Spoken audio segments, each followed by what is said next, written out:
guys. God bless.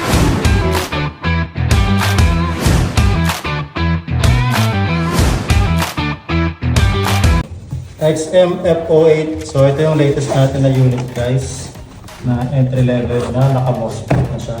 So kagandahan dito, mukha siyang AR-15 na pinaangas na version. Kasi sobrang haba ng barrel niya. Yan. So ito yung pinaka-unit. Makikita nyo, naka-carbon siya dito.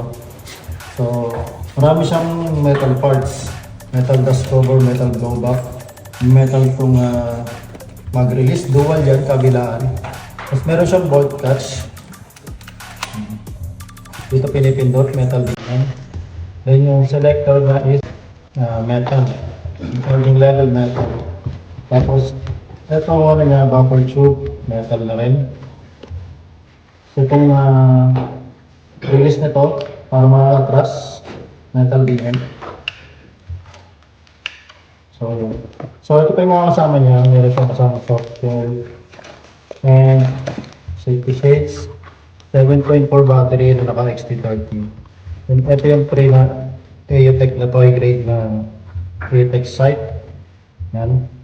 So pampaangas. Ito yung ano niya, magazine. So yung magazine niya is parang pang mga boha.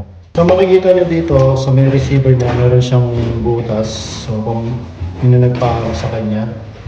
Tapos pag nilagay niyo yung magazine, so makikita nyo, kita yung magazine niya. So ngayon buhay na natin, lagyan muna natin ng battery. So paano tanggal ng battery? Press nito, ito, baba, para matanggal to. So si battery dito. Then ito, salpak pa loob. Yan. Connect. Then, dahan-dahan lagay yung wire para hindi na-ikot. Make sure na hindi siya na-ikot. Then, salpak ito. Then, para malagay ito, kailangan naka-press.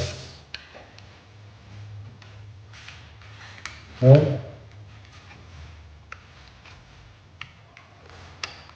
Yan. Palagay na siya. Ito yung magazine niya. So, yun. Kung maririnig nyo, dito natin. Ayan, nagmamagazine automag. So, nag-automag prime siya. Yun yung isa pa sa MOSFET niya.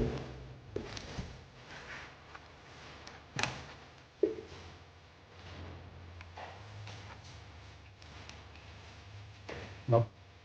So, ito yung ano niya. Trinascope.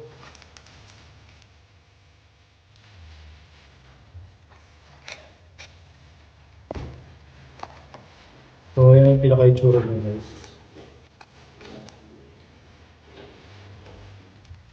So, maangas talaga siya. Tapos, ito yung safe niya. Ito yung single shot. Ito yung full auto. So, ayun guys, oh. Nagbo-blowback siya.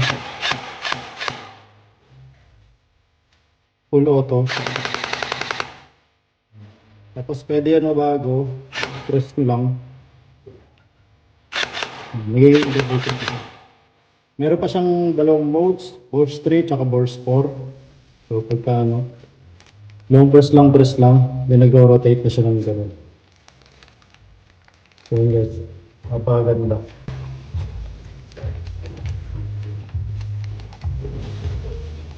Siguro nasa rin to, mahigit 2 kg rin yung bigat niya. Dahil marami siyang metal parts. So metal din itong itong sling mount.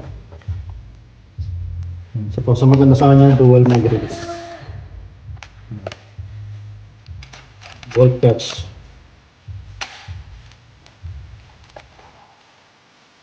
XMF08 test 5. Double shot.